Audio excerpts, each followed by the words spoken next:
Hey, gang, we are talking about a scholar athlete who will help determine the fame and fortune of this Nebraska football team.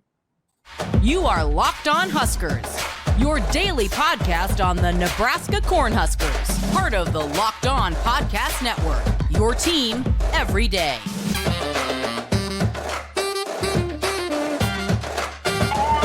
Hey, gang, GP here, Locked On Huskers. Thank you for making Locked On Huskers your first watch and listen each and every single day. Oh, the countdown. We're closer and closer to August 31st. Thank you for hanging out with me. Greatly appreciate it. Before we get into the nuts and bolts of this thing, over the course of what we're going to talk about, I'm going to ask Mark Ironwater to let you know about LinkedIn. Thank you, DP. This episode of Locked On Huskers is brought to you by LinkedIn. Now, these days, every new potential hire can feel like a high-stakes wager for your small business. You want to be 100% certain that you have access to the best qualified candidates available. That's why you have to check out LinkedIn Jobs. LinkedIn Jobs helps find the right people for your team faster and for free. It's super easy to do. If you are watching this on a computer or on your phone, your computer skills are good enough to create a LinkedIn Jobs posting. You add your job and then the purple hashtag hiring frame to your LinkedIn profile to spread the word that you are hiring. Simple tools like screening questions make it easy to focus on candidates with just the right skills and experience so you can quickly prioritize who you'd like to interview and hire. And as you know, making that right hire makes all the difference. It's why small businesses rate LinkedIn Jobs #1 in delivering quality hires versus leading competitors. Now, LinkedIn Jobs helps you find the qualified candidates you want to talk to faster. Post your job for free at linkedin.com/lockedoncollege. That's linkedin.com/lockedoncollege to post your job for free. Terms and conditions apply. DP, back to you. Thanks, Mark. Appreciate it. Lots to get over, to get over and get through in this episode. Again, thank you for subscribing. If you have not, hit pause. I'll wait for you. Click the link. Click the button. Get the alerts. And then share the content so we can have conversations. Again, you can put your comments down in the comment section. I read them all. Greatly appreciate it. Most of you know that if you have left a comment or you sent me a direct message on Twitter or social media, I've responded. That's fair. Part of what I was asked to cover was to talk about a particular player, and we will do that. This particular player that we're going to start with now, of course, the episode, we'll talk about this player, and then we'll jump over to Minneapolis and talk a little bit about some of the Gophers that you need to know if you're a Husker fan, things to consider and things to ponder. But let's start with the scholar athlete and not student athlete. Notice that I did not say student athlete. I said scholar. This is the elite of the elite. Scholar athlete majoring in business administration. He was just named running back #1, starting running back. We're talking, of course, about Gabe Ervin. And it's several things are said in the announcement that Gabe Ervin is running back 1. A lot of the offseason chat was, wow, folks were betting that Anthony Grant and his 900-plus yards of rushing had been enough and done enough for him to come into the season as running back 1. But Husker fans have to remember as well that each day is a competition. All of the off seasons a competition. That's how you change the standard and the culture of your program, is to actually have the off season have value and make you compete to nothing given, everything earned. That's when you know that the standard is changing. And through the course of this thing, Gabe Ervin, who a year ago outplayed every running back, and this was a much busier running back room a year ago. Jack Argent was there, A.J. Allen was there, along with Ramir Johnson, along with Anthony Grant. And Gabe Ervin was running back 1 a year ago before his injury. 60-plus yards against Oklahoma, 2 touchdowns early in the season before the injury, and then the recovery, the recovery, and rebranding of Gabe Ervin, because based on body types and the metamorphosis that his body has gone through, he looks like a Sunday runner. And notice what I said. He looks like a Sunday runner. Doesn't make him a Sunday runner. He looks the part. He's put in the work. He's used the offseason as an improvement season. He's better today than he was a year ago, which is development at a whole nother level. And you can either give credit to Corey Campbell and the fitness staff, or you can give it to Gabe Ervin for the work put in, or both. But his off-season work and his improvement season work was good enough to give him an advantage. And what happens in these camps is that, well, one player does a thing that a player wants to trust, and then it helps you identify what this team is going to be and what it's going to be about. And we understood that Anthony Grant and his slashing style, a little bit more of the flex, Ramiro Johnson and his and the triple-headed monster, that he can run the ball from a power standpoint. He can get to the edge and he can catch passes out of the backfield. But the best option, here's what happens when starters are identified. It is the coaching staff saying, this is the personification of me as a coach. This player is going to do the thing that allows me to be the best version of myself and allow this team to be the best version of itself. And if you're telling me that Gabe Ervin is a downhill crusher, a rock-crunching monster, as a Husker fan, you should probably lean in and say that probably Matt Rhule plans on grinding folks. That he feels way more comfortable in handing it to Gabe Ervin, controlling the controllables, so the three things that Matt Rhule wants all of his teams to be, and eliminating turnovers. He does not, you've got to honor the ball. And the reports straight from the mouth of Matt Rhule was that, well, of the elite runners, Anthony Grant put it on the ground the most. So that word that I've been using in the course of the offseason, trust, comes into play. Starters, early name starters, and leaders have earned trust. Player trust from the coach, trust from the group coach, trust from teammates to say, you know what? There's one football, and if I give it to you, you're going to honor it. You're going to take care of it. You're not going to give it away. And what it tells you about Matt Rhule in this offense is he plans on putting his foot in the ground and having those fat guys up front move the mountain, create holes and create space, that Jeff Sims will have somebody that he can trust and rely on, and that Jeff Sims won't have to put his foot in the ground and get you, 100-plus yards a game. If he gets it, great, but you're not counting on it.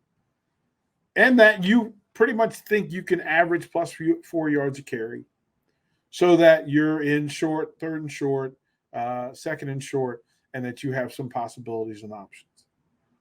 But the big things, the three things that Matt Rhule has talked about, that he despises turnovers. He wants each kick to work, special teams to be special, but then he circled a thing at the top of it. Penalties. There's three types of penalties that he cannot accept. He will not accept. He doesn't want offsides. He doesn't want a lineman issue. And then there's that other one. He just, listen, don't be offsides. He said it out loud, and I chuckled. He said, don't be offsides, don't line up the wrong way, and don't false start. Now, for every Nebraska football fan who's watched this program the last 5 years, those three things, nothing sets off Memorial Stadium like having one of those three things happen. The fourth thing is a bat snap. Bat snaps just set Nebraska fans in a different place. But if you can control those things and then you don't turn the ball over, Nebraska can be successful. They will keep opposing offenses off the field, give Tony White time to make adjustments with that flexible, fluid 3-3-5 defense, making offensive coordinators have to look across the field at Nebraska's booth and try to figure out what they're doing and letting the chess game happen. The 3-3-5 is a fluid chess game, and that's the advantage of it. But on the offensive side, you have to be consistent. You have to be steady. You have to be forward. Look, you never go broke taking a game. With Gabe Ervin being announced as running back number 1, power football is back at Nebraska, at least in my mind. I want to take a break here, and when we come back, I want to talk about the Gophers, the Gopher names that you might want to pay attention to, because it's part of their identity. And in their selections and in the people that they're elevating and amplifying, there's a message about who this Gopher team is going to be and who's awaiting Nebraska August 31st in Minneapolis.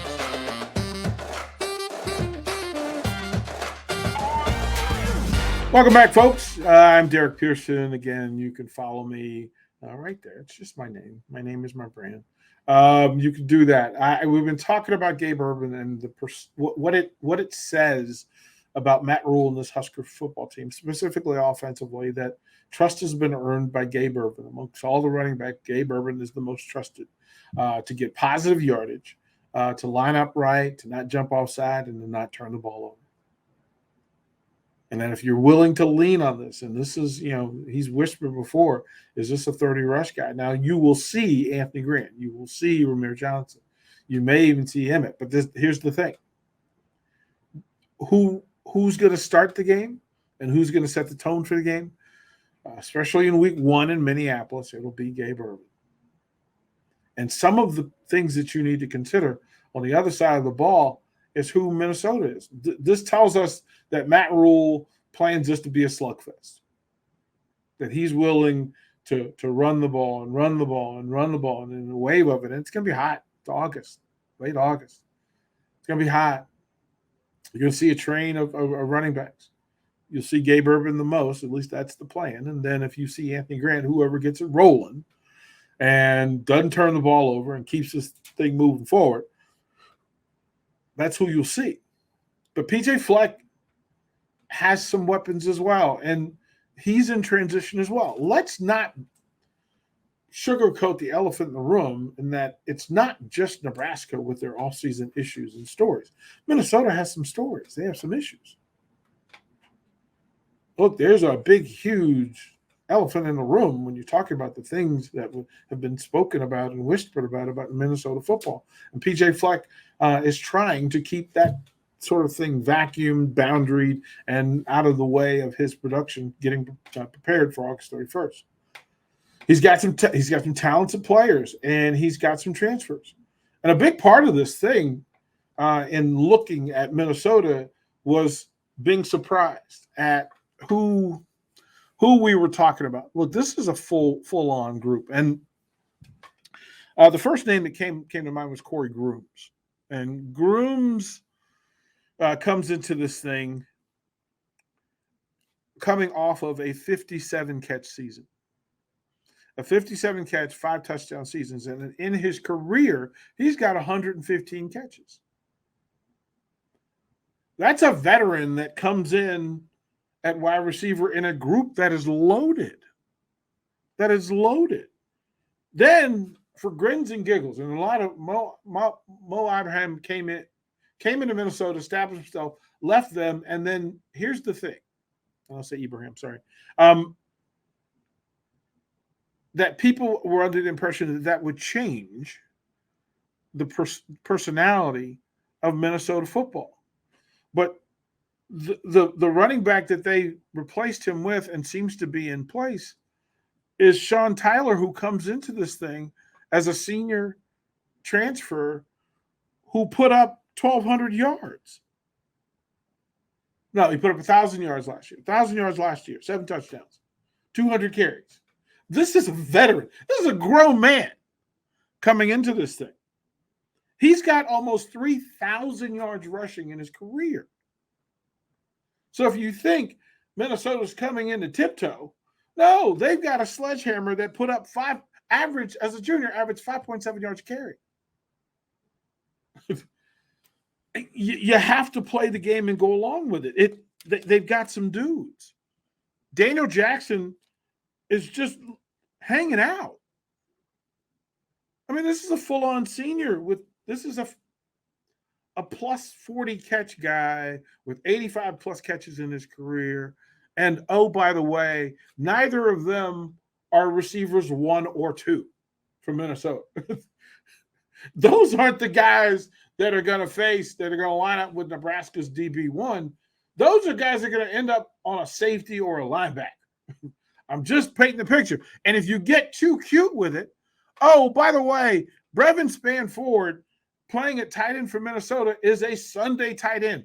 right now, if he had left and gone to the league, he would be a Sunday guy. He would make somebody's team. This is a 50 catch, 500-yard tight end in the Big Ten Conference. And that tells you, okay, you're going to let Caliac Manis have weapons, and he'll have a stud runner behind him. You don't know about the line, but that's okay. We'll talk about that over the course of episodes. But you've got a tight end who is productive. He's quite the banger on the edge, but this is a guy that if you go to sleep, he's going to bust you up for 15 and 20 yards in the passing game. Oh, by the way, Chris Ottman-Bell returns at wide receiver. Another redshirt senior. Oh, boy. What has he done? Well, 125 catches, 2,000 yards, 13 touchdowns. Nothing, right? Not much. And here's another one. Elijah Spencer walks in the door off a 57 catch, almost 1,000-yard year, 85 catches in his career, 15 touchdowns. So what's your focus if you're Tony White? Well, being flexible, being fluid, and then in-game management. When I tell you that this thing is going to be a chess match, I would imagine and hope that Matt Rhule, Tony White, and Marcus Satterfield are so loud with the message that while Minnesota is beatable, the biggest challenge for Nebraska will be not beating themselves. No holding penalties in the secondary, no pass interference calls, no excessive late hits out of excitement and immaturity, no false starts, no offsides to shorten the chains and allow PJ Fleck in this offense to have choices, right? Because they can put 4 receivers out there, 5 receivers out there, 3 receivers out there with a pass-catching tight end and a stud running back. Oh, by the way, and a quarterback who's proven against Nebraska that he can put his foot in the ground and move the chains. Nebraska has its hands full. But this, let's use the phrase that Nebraska loves to hear and laughs every time it does. Winnable game. Winnable game. The start of the season is looming. It's time to focus on what Nebraska is identifying itself as and what Minnesota is identifying itself as. Minnesota has options. And I'll tell you another thing. We haven't even talked about their defense. And they've got some dudes. We'll talk about that when we come back.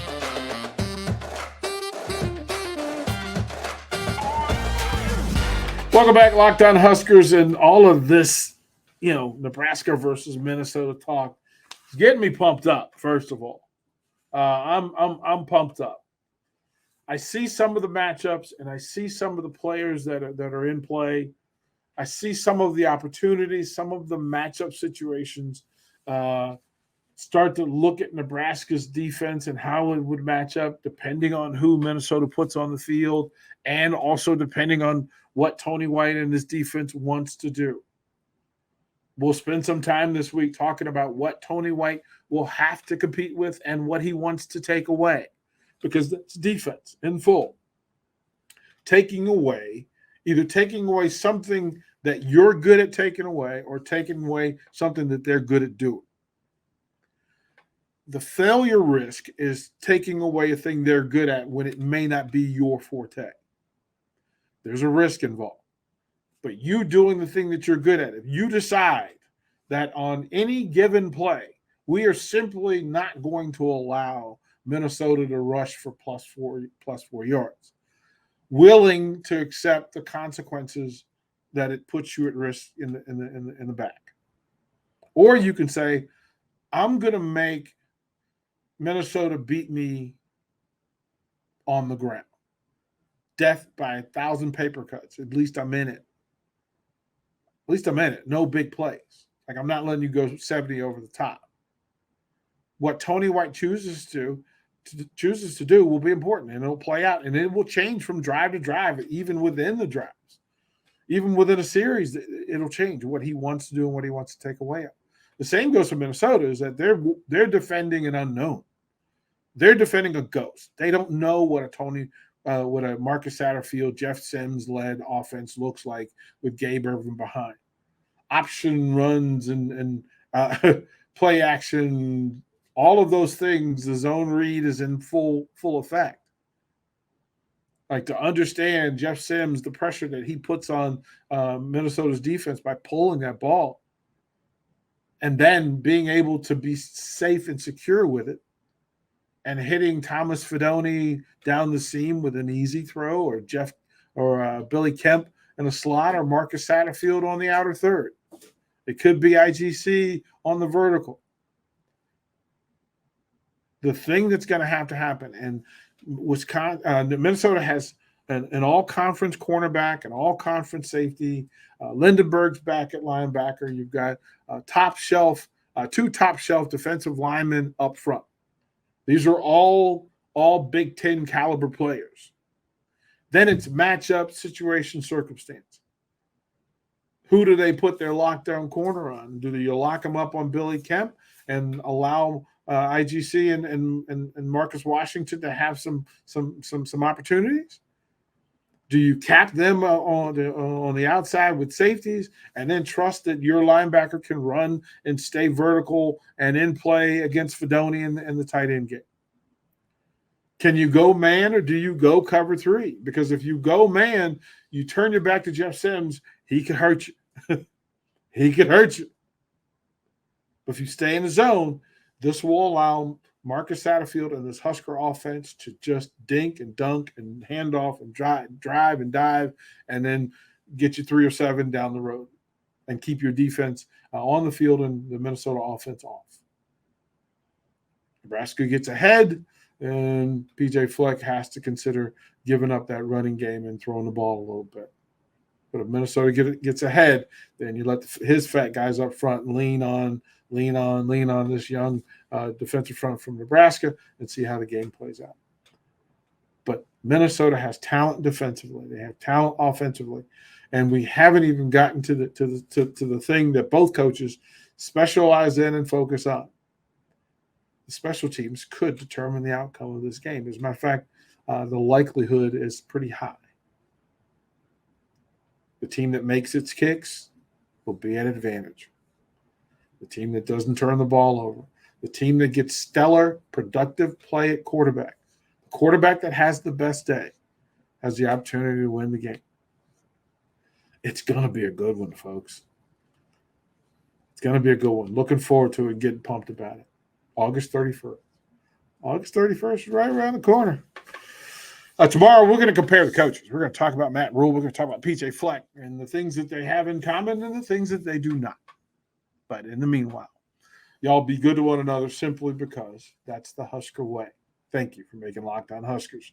First, watch and listen each and every single day, and we'll close with the 3 words that we hope rain loudly down from the top of that beautiful stadium in Minneapolis.